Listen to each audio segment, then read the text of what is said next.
प्रवीण गेडाम जे आपले विभागीय आयुक्त आहेत त्यांच्याशी व्यवस्थित चर्चा केली।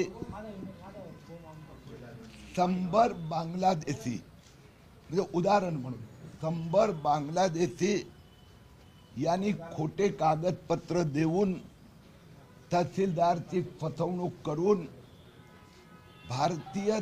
भारतात मालेगावला जन्म झालाय असं त्यांनी प्रमाणपत्र घेतले आहे। त्याचे सगळे पुरावे दिले। तहसीलदार कार्यालयाचा स्टाफ त्यात कसं इन्व्हॉल्व होता। उदाहरण, त्यांनी शाळा सोडल्याचा दाखला दिला नाही। तहसीलदारने आपल्या ऑर्डरमध्ये लिहिलं की यांनी शाळा सोडल्याचा दाखला दिला आहे। या 100 बांगलादेशींच्या विरोधात ताबडतोब मालेगाव पोलीस स्टेशनने गुन्हा दाखल करावा, FIR दाखल करावा अशी मागणी मी केली आहे। जो रोग किंवा घोटाळा विधानसभा निवडणुकीच्या काळात ज्याचा केंद्रबिंदू मालेगाव आहे। महाराष्ट्रात 54 शहरात 1000हून अधिक बांगलादेशी रोहिंग्या घुसखोरांनी त्यांचा 30 वर्षापूर्वी, 40 वर्षापूर्वी, 65 वर्षापूर्वी महाराष्ट्रात त्या गावात जन्म झाला असं एफिडेव्हिट शपथपत्र देऊन जन्म प्रमाणपत्र मिळवलं आहे। हा घोटाळा मुख्यमंत्री देवेंद्र फडणवीस यांनी लक्ष घातल्यामुळे उघडकीस आला आहे। त्याचा पाठपुरावा करण्यासाठी आता मी मालेगावला जाणार आहे। पण तिकडे ज्या तहसीलदारांनी त्याचं निलंबन करण्यात आलेलं आहे त्यांनी निवेदन देखील दिले आहे की निलंबन चुकीचं आहे, ते मागे घ्यावं। सर्व संघटना एकत्र आलेल्या आहे। आपण कुठला चोराला पकडतो तो येऊन कधी सांगतो का मी चोरी केली आहे? मी तर पुरावेच दिलेले आहेत। आणि ह्याच्यापेक्षा जास्त 3977 लोकांना 2024 मध्ये तहसीलदारांनी प्रमाणपत्र दिलं, रजिस्टर्ड बनवले, त्यात 1106 लिहिलेले आहेत। हे पण पुरावे दिले आहेत। तहसीलदारांनी किंवा यांनी संघटनेचं असं म्हणणं आहे की नेमकं या दाखले वितरणासाठी आम्हाला गाईडलाईन्स नाहीये, त्याचं कुठली दादा आपण मराठी तत्वे जाहीर केलेली नाहीये, त्याच्यामुळे तुम्ही कुठल्या नियमाच्या आधारे आम्हाला आपल्या पद्धतीने दिले असं म्हणताय? मी तहसीलदारांनी ते जे वकील, तहसीलदार आणि त्यांचा वकील ते ज्युडिशरीमध्ये करणार ना आर्ग्युमेंट। आपण त्या भानगडीत पडायची गरज नाही।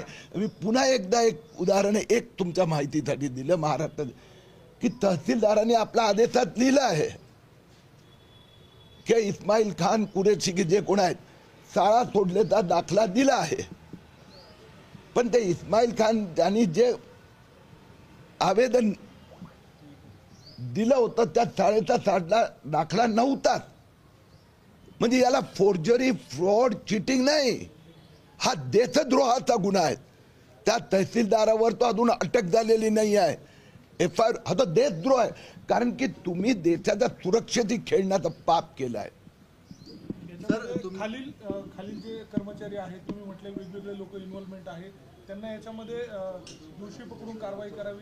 माझं परत एकदा मी माझं लक्ष विचलित करू इच्छित नाही। माझं लक्ष टार्गेट आहे बांगलादेशी रोहिंग्या। माझं टार्गेट मी आपल्याला सांगितलं, सेम मोडस ऑपरेंडी, सेम भाषा हे महाराष्ट्रात 54 शहरात राबवण्यात आली आहे। आणि 54 पैकी मुंबई, कोकण, पश्चिम महाराष्ट्र, खानदेश यात जवळजवळ नाहीत, फक्त मराठवाडा आणि विदर्भ कॉन्सन्ट्रेट करण्यात आलं आहे। म्हणजे या बाजू ते फक्त शिरपूर आणि मालेगाव आहे, बाकी एक पण नाही। तर म्हणून आमचं जे टार्गेट आहे की ह्याच्या मागे एक मोठी सिंडिकेट आहे, गँग आहे। हे काही खालच्या स्तरावर झालेलं नाही आहे। 2,14,000 अर्ज आलेले आहेत 6 महिन्यात, जुलै ते डिसेंबर मध्ये। आणि म्हणून ती जी गँग ती पकडायची। आपण मालेगावची बदनामी करत आहात असं तिथले लोकप्रतिनिधींचं म्हणणं आहे। तुमच्या विरोधात एक जनमत तिथे तयार होत आहे। त्याला पब्लिक उत्तर देणार. त्याच्या भानगडीत मी कशाला पडू. नाही पण आपण बदनामी करतात असं आपल्यावर आरोप होतोय. अरे दादा, बांगलादेशी रोहिंग्यांना भारतात घुसवणं, त्यांना जन्म प्रमाणपत्र देणारे जे कटकारस्थान करणारे लोक आहेत त्यांच्या विरोधात कारवाई. आणि हे 2,14,000 हे तर मी पुरावे दिलेले आहेत. म्हणून कुठला राजकारणी वोट जिहाद, वोट बँक म्हणून या दृष्टिकोनातून बघतात. मालेगावचा आमदार पण विरोध करतोय आणि खासदार पण विरोध करतोय किरीट सोमय्या आता. कारण की ते मवी आता वोट जिहादच्या आधारावर निवडून आले. मी जे पुरावे दिले ना त्यात त्यांनी खोडून काढावे. पण म्हणजे तुम्ही नाही म्हणजे तुम्ही बेकायदेशीर बांगलादेशी रोहिंग्यांना घुसवू इच्छितात. देशाच्या सुरक्षिततेसमोर खेळणारे आमदार असो, खासदार असो, उद्धव ठाकरे असो, राहुल गांधी असो, किरीट सोमय्या झुकेगा नाही. नाही पण मोदी सरकार असताना बांगलादेशी भारतामध्ये प्रवेश करतातच कसे, हा प्रमुख प्रश्न उपस्थित एक झाला. बघा त्यांना विषय डेव्हिएट करायचा आहे, मी त्यात जाणार नाही. हे बांगलादेशी 2,14,000 गेले 6 महिन्यात रजिस्टर्ड झाले. पण ते त्यांना- आले पण असतील ना साहेब. हे 2,14,000 मी पकडले ना, शोधून काढले ना, त्याचा हिशोब द्यायला काय हरकत आहे. नाही बॉर्डरवरच का रोखण्यात आलं नाही. पण ते तो वेगळा विषय आहे ना. आता तर हे 2,14,000 ची यादी आहे, तर ते 2,14,000 वर कारवाई करायला ते सहमत आहे का, त्यांना विचारून घ्या. दुसरी गोष्ट, बांगलादेशी गेल्या काही वर्ष येत असेल, हे जे मध्यंतरी घटनानंतर जास्त प्रमाण वाढलं असेल, ते पश्चिम बंगालमधून येतात. पण मला त्या भानगडीत जायचं नाही आहे. माझ्या समोर 2,14,000 आपल्याकडे त्यांनी अर्ज केलाय ज्याच्याकडे कागदपत्र नाही आहे. देशाच्या सुरक्षा अधिक कठोर करण्याची आवश्यकता वाटते का देशाच्या. माझा प्रश्न त्या 2,14,000 सोडून द्यायचं का. प्रायोरिटी 2,14,000. मी उत्तर दिलं दादा. तुम्ही राज्यामध्ये लहान जे बांगलादेशी लहान मुले आहेत, त्यांचे आधार कार्ड आढळून आले आहेत. याचा काय डाटा खरी आपल्या समोर आलाय? खरी गोष्ट आहे की आधार कार्ड मध्ये किती फर्जी आहेत हे पण शोधायचे आहेत. मी यांना जे 100 दिले ना पुरावे, त्यात 80 ते राशन कार्ड फर्जी आहे. लक्षात आलं ना.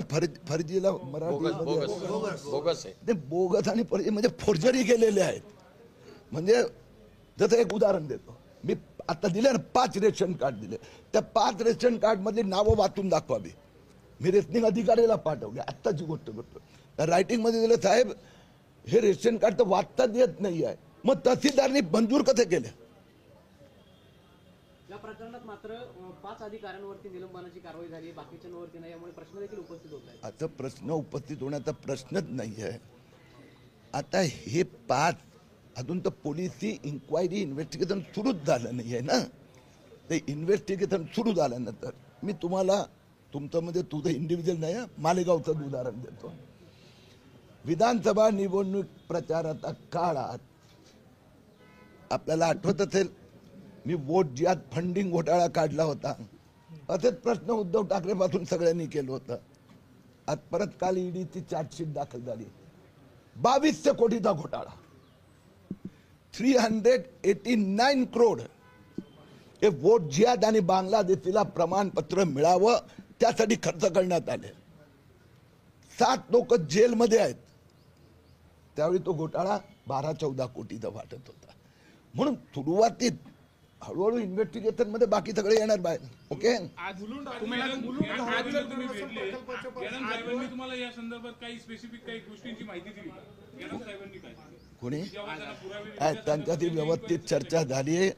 त्यांनी सांगितलं आम्ही ह्या सगळ्या गोष्टी तुम्ही जे दिलेली माहिती जे डॉक्युमेंट आहेत ते निश्चित, कारण की मी तर डॉक्युमेंट त्यांच्याकडून प्रशासकीय संस्थेकडून घेऊनच त्यांना दिलेले आहेत. यात निश्चितपणे आम्ही लक्ष देऊ, गांभीर्याने कारवाई करू. आज तुम्हाला विशेष सुरक्षा देखील काही दिसते. तुम्ही आज मालेगावकडे जातायत, विशेष सुरक्षा देखील तुम्हाला दिसते आहे आज? नाही असं काही नाही आहे. मी परमनंट आहे. मुलुंड धारावी पुनर्वसन प्रकल्पाला ठाकरेंच्या शिवसेनेनं विरोध केलेला आहे. त्या सगळ्या पार्श्वभूमीवर आपण त्याचं वेगळं उत्तर नंतर देऊ. कुंभमेळा सुरू आहे, तो 10,000 कोटींचा होता. मात्र 1,000 कोटींचेच कामं तिथे झाले आहेत. 9,000 कोटींचे झालेले नाही. प्रयागराज येथे जे कुंभमेळ्याचं बजेट होतं, आता काय म्हणा, तो वेगळा विषय बांगलादेशी सध्या.